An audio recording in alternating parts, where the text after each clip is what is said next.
everybody. Welcome to the 11th episode of The Third Divide. So, this is actually going to be the second to last episode of this series. My guest today is Cathie Phillips, and she's going to be talking about her vast experiences as a TCK. So, welcome, Cathie, and let's just start off by asking what was your childhood background like? Which events and places shaped your personality to what it is today? Well, as a child, I grew up in Ethiopia.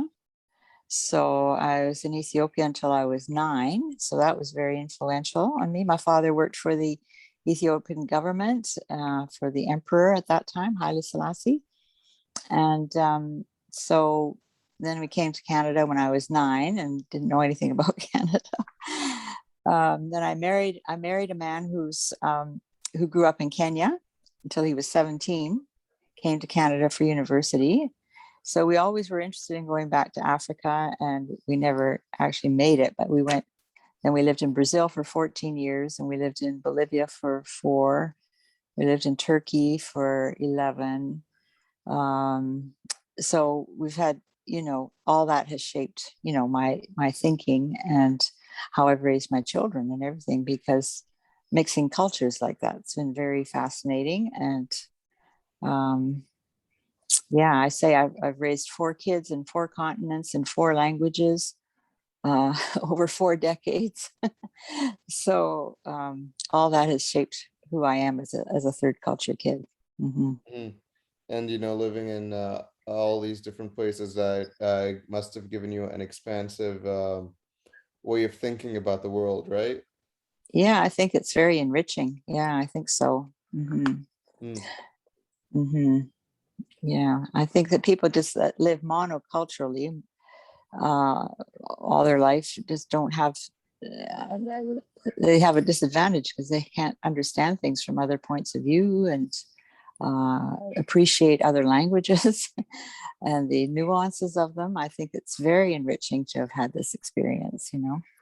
So you feel that by experiencing a different culture, it allows you to understand other cultures, or whatever it is, Hmm. a lot better than Hmm. somebody who is monocultural, someone who has only lived in one place their entire life.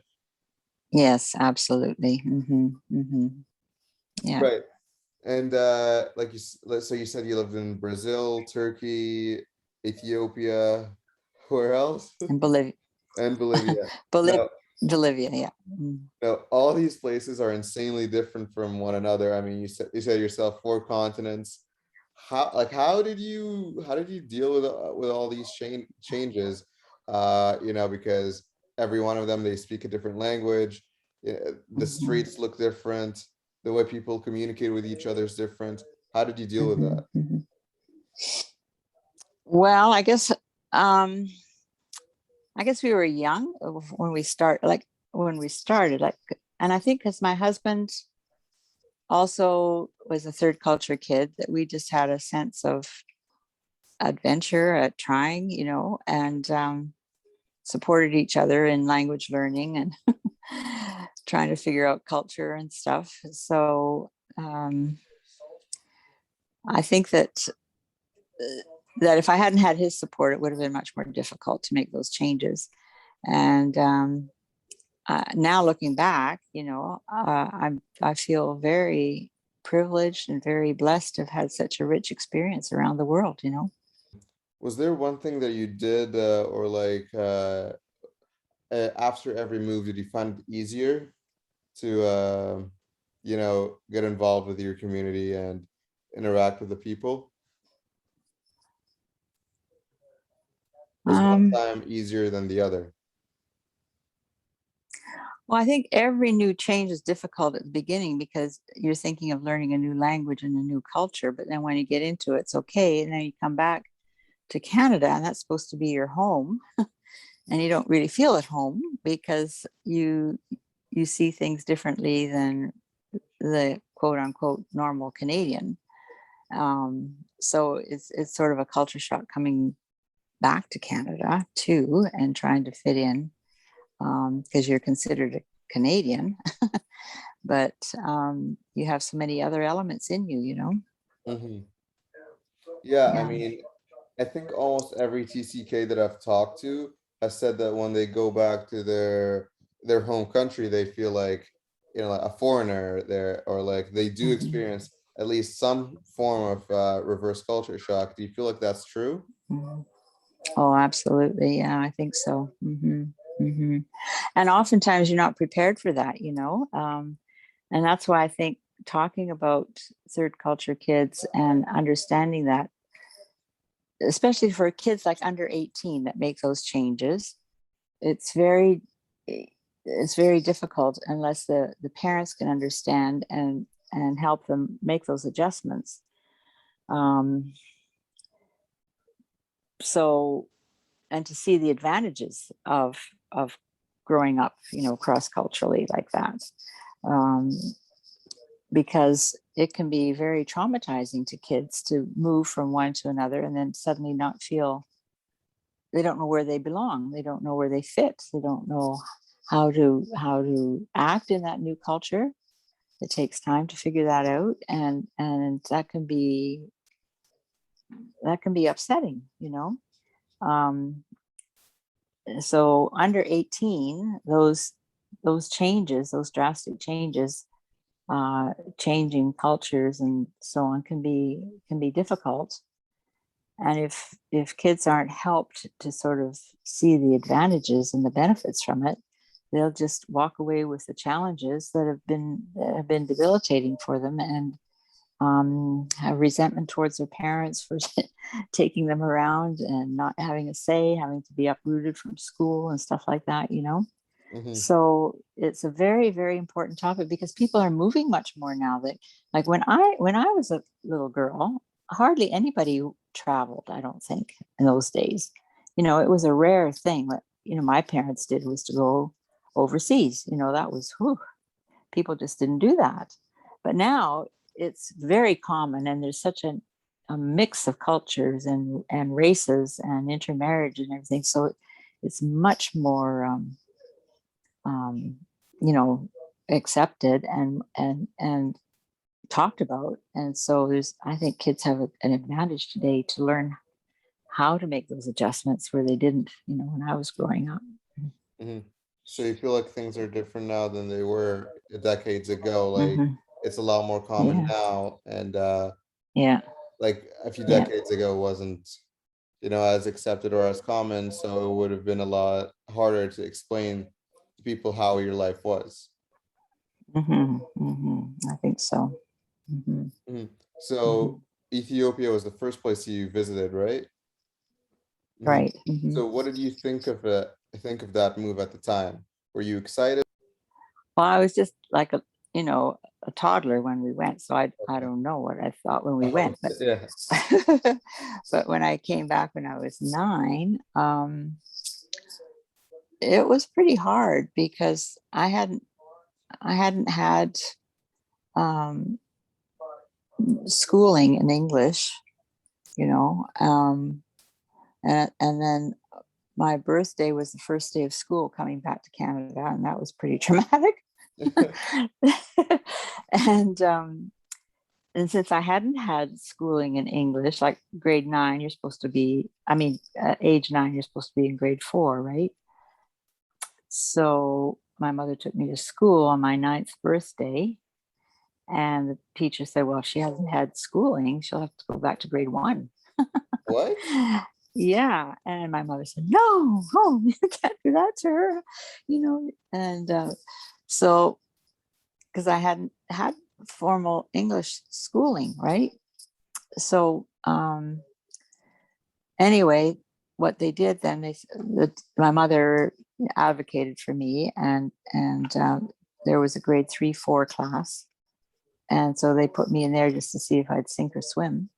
So then I had a lot of tutoring afterwards to sort of try to get caught up to English grade 4 level, and I did pass, but it was very hard to do that, and I didn't like Canada, I didn't like school, I didn't like studying, and it was just very hard to sort of be thrown into that and have to sink or swim. And I guess I swam, but I didn't really enjoy it. So, and I don't think, my mother had a little understanding of how difficult it was for me, but there wasn't a lot of extra support or encouragement or understanding of kids coming in like I did into the school, nobody would have understood that at all, you know. Mhm.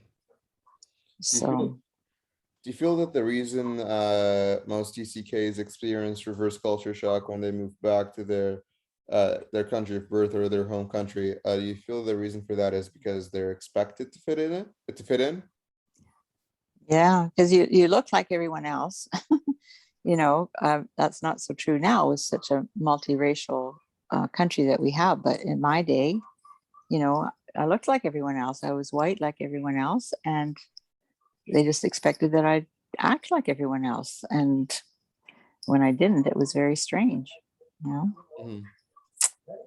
know. So, when did Yeah. you realize that you were a TCK? Well, um, that's interesting. I don't think I really uh, understood it until we were in Brazil.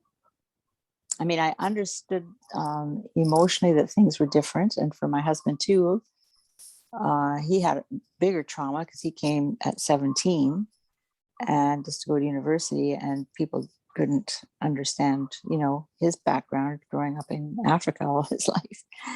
And so when we were in Brazil, I went to a conference once in Sao Paulo, and somebody was talking and they mentioned this, and how everything clicked, and they gave these characteristics of, you know, uh, having trouble moving from one place to another, forming deep friendships, but the advantage of knowing other languages, being more accepting of people, um, uh, those kinds of things. That describes me. And so then I started to look into it, and then I met David Pollock. I don't know if you know that name or not, and Ruth Van Rieken, and they were conducting seminars. So I joined them, and I started doing them as well, um, to help other people to understand who they were, because it had been such a revelation to me to sort of put a label on it, you know, or understand who I was, and in a new way, and celebrate that, and not just see that as a detriment, you know, a fault. Sorry, it's just because TCK isn't really a popular term. So, for most Mm-hmm. people, when they find out that they are TCKs, they like you said, everything clicks, everything falls into place, and they're like, okay, Mm-hmm. well then I'm actually not the only person out there like that. You know, there Mm-hmm. there are other people that are like that as well, and it's just if I had to pick one thing that describes me, this is what describes me. Mm-hmm. Mm-hmm. Yeah, has it been helpful for you to sort of figure that out for yourself? Well, yeah, yeah, to an extent, I kind of tell people that if I had to pick one thing that I was, or to describe myself, uh, it would be Mm-hmm. TCK. It would be like those three Mm-hmm. words, TCK. It would either be that Mm-hmm. or Middle Eastern Santa, but that's a completely different story. Oh, okay. And I tell them that this is just a big part of who I am, even though it might not be all who I am, but it's Mhm. definitely one of the biggest parts. Yeah, it's sort of the foundation of who you are, you know, like I don't know if you've read that book, The Third Culture Kid Experience. That was written by my friends when they sort of started putting pieces together. And I think it's very helpful because he goes through sort of the challenges of being a third culture kid, the difficulties, and then the benefits, and helps people to sort of figure them out. So that would might be a good book for you and others to sort of get. It's Mhm. called The Third Culture Kid Experience. I You can will. get it on Amazon. On Amazon, and it's by David Pollock, Pollock, and it's jointly written with Ruth Van Rieken. So yeah. Yeah, I would definitely I'll definitely read it, and yeah, I mean, Mm-hmm. I've I, well, when you told me about it, I actually read the reviews, and it's just like, it seems Oh, like a really good book. Uh-huh. Uh-huh. Uh-huh. So the fact that you didn't really have much stability growing up, did that bother you at all? Yeah, I guess it did. I mean, I had trouble making friends Mm-hmm. growing up. Mm-hmm. I didn't know how to make friends, and it was very difficult because, and I always thought it was just my personality. But I think also now looking back, I think that it was also because nobody could appreciate where I came from, and what my life was, and people would hardly believe it if I told them. Nowadays I think people believe it more because people travel and stuff more, but not so much when I was growing up. Mm-hmm. So you feel So like globalization has made it so much easier for you to tell your mhm, story. much easier. Hmm. So, was there ever really a constant for you when you moved? Like, just one thing that stayed the same throughout all those moves? Well, as a child, it would have been my dad, who was a constant. And in my adult life, of course, really, it's my husband and I, that's been the constant. So wherever we are together, that's home. you know, um, and we can face anything because of that. So Mhm. yeah. The constants, I just find that they help, bring you down to earth a little bit, just make the moves a lot easier, is what I've Mhm. found. You mentioned, friendships. How did you maintain friendships when you moved, right? How did you stay connected to people? Mm. Did you find that hard at all? Um, yeah, you sort of categorize your friendships by the country. Yeah, now I guess with computers and technology, it's easier to maintain friendships, around the world. But I think it's a lot easier now to do that with technology, and I think that makes a huge difference, giving people a sense of belonging. You know, because it doesn't matter where you are, you can still connect with your friends, and it's not as traumatic as when before you leave and you'd never see them again or hear from them again because there's no way to connect you Hmm. know Yeah, and the absence of social media, uh-huh. not being able to connect anymore. When Hmm. you moved from places, you're like, yeah, this is kind of the last time I'm gonna see you. So that must have been traumatic experience, Yeah, wasn't there's a real grief, right? it? A Yeah. grief. Yeah. Yeah, you're because you're losing something and you don't know how to replace it. Yeah. Hmm. Hmm. What are so because of that, what do you think the main benefits of being a TCK is, and what do you think the main challenges are? Well, I think the main benefit is having a worldview that encompasses the world and being able to understand things from more than one point of view. You know, uh, having a broader sense of how the world operates. I think that's a real advantage. And I think also being able to sort of look at a situation and um, being able to see two sides or more of a story, like um, I think it gives you more of a sense of fairness.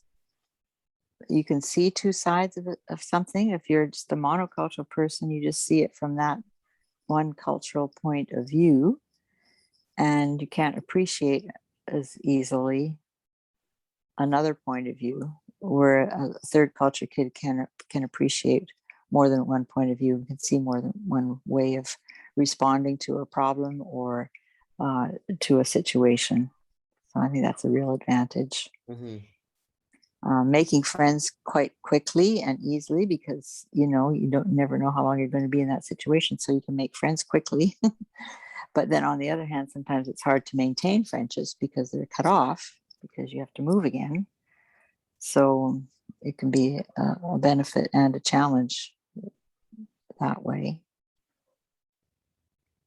And then to open yourself up emotionally, I think it's hard for TCKs sometimes to do that because they're hurt because they've had to move and sometimes suddenly move, because of parents' work or political reasons or something, and so not being able to process farewells well at times, and that can build up resentments and be very painful.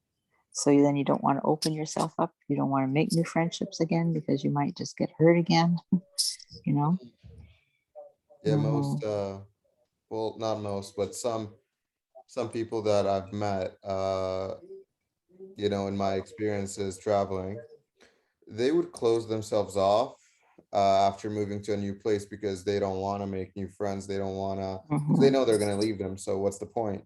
Yeah, you don't want to be vulnerable. My last question, sorry, my last question for you today is, have you ever been confused about where home really is? I know that's kind of an obvious question, but like after, after you moved to Canada when you were 9 years old, and I'm guessing you stayed there for, I don't know if did you move after you moved to Canada from Ethiopia, like in your childhood years? No, not overseas again. No, but I did it, as a young adult. Yeah. So I'm guessing Canada got cemented as your home for that period of time. Yeah. Until you moved overseas again. Yeah, and then when we retired, came back to Canada, retire, then it was challenging to sort of, understand what was going on here and people's attitudes and way of living and everything, and the lack of interest. It's just so amazing, the lack of interest that people have about your experiences overseas. Nobody's cares too much, too busy doing their own thing, and you feel you have such a rich life, such a rich experience, and you want to share it, you want to talk about it, and people might listen, for a few minutes and then they're not interested anymore.